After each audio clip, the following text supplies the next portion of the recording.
My name is Matthew Nocas. I have been riding a motorcycle around the world in order to raise awareness about the problem of human trafficking globally and what people can do to stop it. There are more slaves today than at any other time in world history.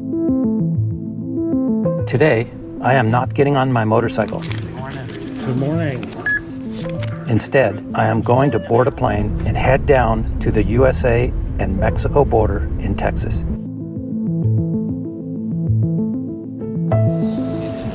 My sources tell me that drug trafficking is down, but human trafficking is up. When I arrived in the Rio Grande Valley at McAllen, Texas, the word on the street tells me that if I want to know the extent of the human trafficking problem, I need to look up Pastor Roberto Sanchez. Apparently, he is in the know. The human traffickers, they're called coyotes. They bring people across the river for pay, and they work for the cartels.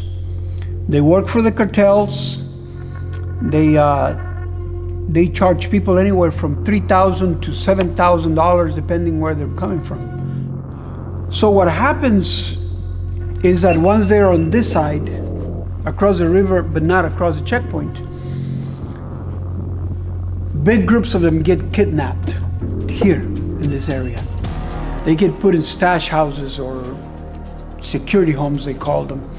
And once they're in this area, they will call their relatives throughout the United States and extort them for money to get them across the checkpoint, or simply to let them go.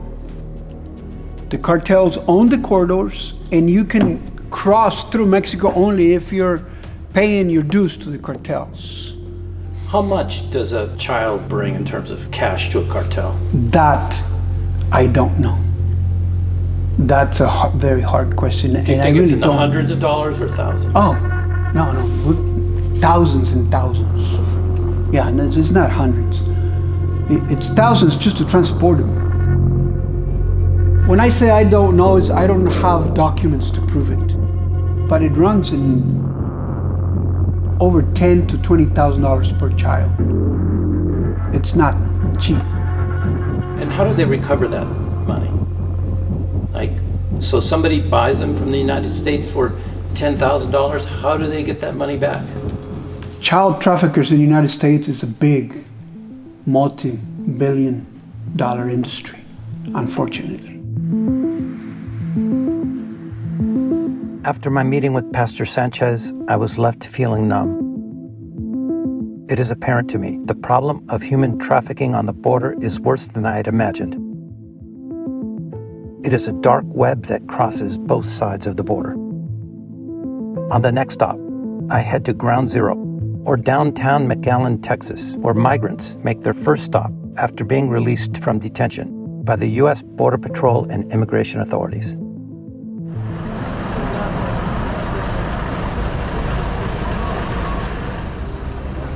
Basically, our new administration has not, the border continues to be closed.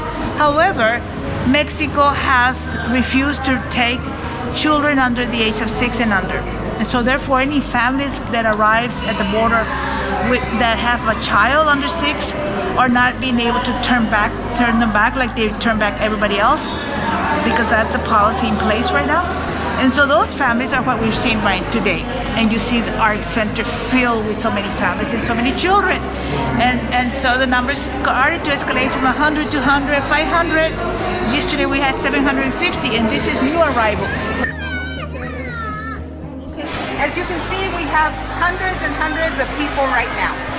And this place, from the very beginning, we only function with volunteers. So they sort of hear that this place exists, they just make their way to the front door, or? No, Border Patrol drops them off. Oh, okay. So they're dropped off by Border Patrol. Okay. Yeah. Okay. What do you do? Put them on a bus? Where do they go? How do they determine where they go? Bus station is right across the street. And if the families have already bought them their bus ticket, then they can travel. If not, they're staying here with us. So do you need volunteers now? We always need volunteers, yes. And definitely need volunteers. How many do you need right now? Y'all are not enough. Let's just put it that way.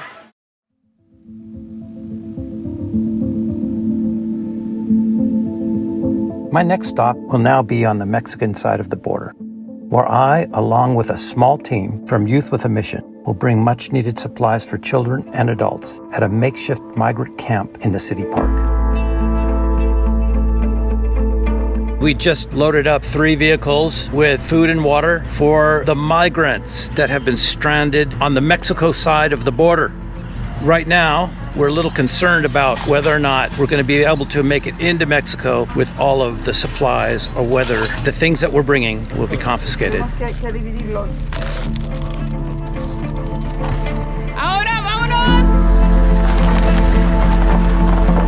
I understand we're going to the far McAllen border, right? Reynosa. Yes. I think you need your seatbelt. Oh, yes. Most of those people have been deported, so they have to wait there. For another truck. For another, yes. They're staying under the bridges. They're staying close to the immigration, Mexico immigration, because they're scared of the cartel in Mexico. So if they go back inside, they have to... They're scared. Because they owe money? No, because the cartel just get them. Just capture them. Yeah. So right now, they just want to be close to the immigration, the Mexico immigration there. They should be soldiers there. Yeah. They should be soldiers right now, taking care. But they don't want them there. 2 days ago, they pulled them out. So now they're in La Plaza, which is just right there. So it's a makeshift migrant camp. Yes.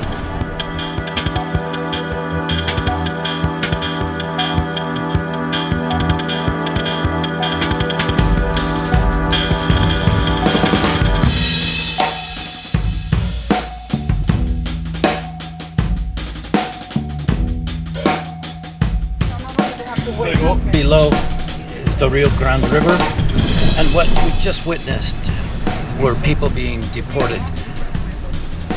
The Customs and U.S. Border Patrol just drops them off at the bridge and makes them walk straight back across to Mexico.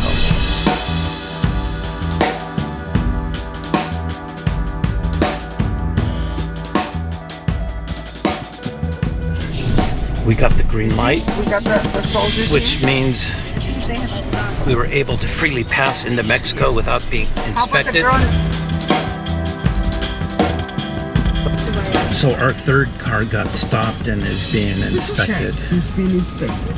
And they check everything. Okay. They go through the whole car, trunk, hood, underneath, everywhere, looking for contraband. Oh, pressure. Oh, she made it. Yay! Oh, they let her through very quick.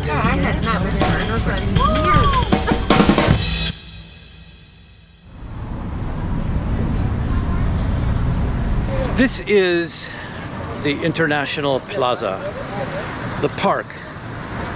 And for many thousands of migrants, this is the end of the journey.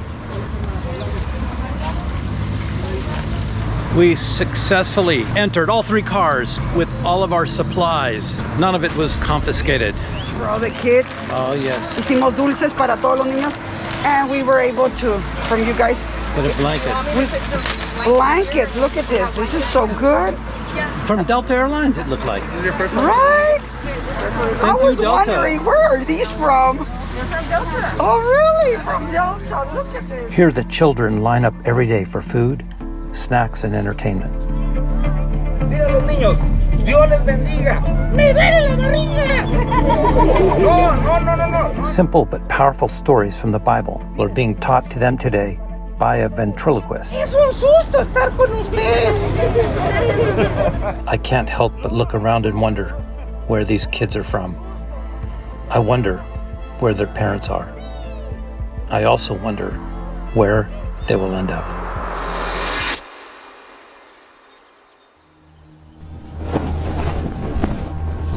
Behind me are deportees from the United States. Behind me are those who have run out of money and can no longer pay for coyotes to get them across the border. So many have nowhere to go. They can't go forward, they can't go backwards. They're literally stranded in no man's land. Meet Sylvia.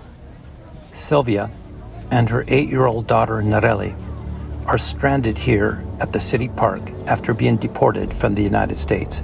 ¿Fue peligroso? Sí, es muy peligroso. Pasé muchas cosas conmigo. What's the We went through a danger? lot of things. What's the ¿Puede danger? decirnos lo que son los peligros? Aquí existe mucha mafia, There's a lot of mafia. mucho asalto también. There's a lot of assault. Es muy peligroso. It's very dangerous. Ellos creen que porque uno viene aquí todos tenemos dinero, pero no es así. They think that because we're coming here that everybody has money. They are homeless and sleep in the open with no protection from the elements. Even in these difficult situations, Sylvia's daughter finds a way to be kind to other migrant kids. Oh, this is the 2 dolls. Estas son las muñecas. Oh, how cool. She lends out her dolls so that they can provide comfort and some entertainment during these difficult times.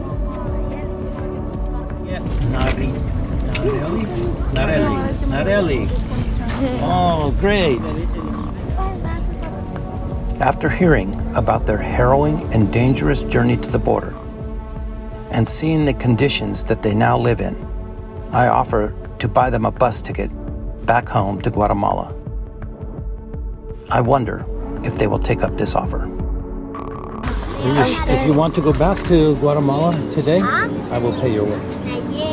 We'll just tell her over there. Yeah. ¿Podemos caminar un poquito? ¿Podemos? ¿Caminar un poquito para allá? Sí.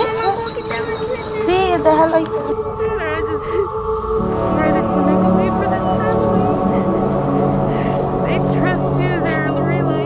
Here's $210 for Sylvia and her daughter's bus ticket back to Guatemala. My name is John Juan De Dios Sainz Carrillo. That's my name. Thank you, Juan. Yeah, you're welcome.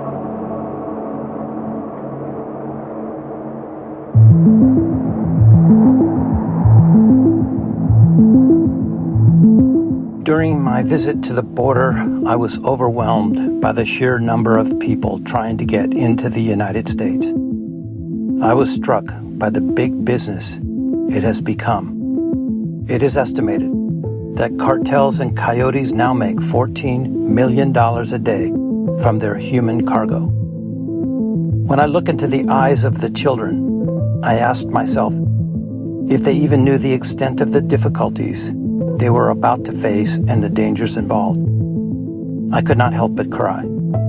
I cry for them. I cry for their parents. And I am crying for a broken society that seems to foster and encourage families to uproot themselves and sell themselves to masters of their fate who will profit from them. What I witnessed was just the tip of the iceberg in what will become the largest migration of slaves in human history. I received a phone message from Juan De Dios. He is the park attendant and person responsible to arrange Sylvia and Nareli's return bus ticket to Guatemala. He delivered some bad news. Sylvia never showed up to pick up their bus tickets. Juan De Dios told me he tried everything to find her, but she simply vanished. While it is not possible to know exactly what happened, it is not a complete mystery. Sylvia has succumbed to the lure of the coyotes in hopes of getting into America. As the sun sets on another day, I realized there are 1,000 more people today just like Sylvia, her daughter, and her 2 dolls on the southern border.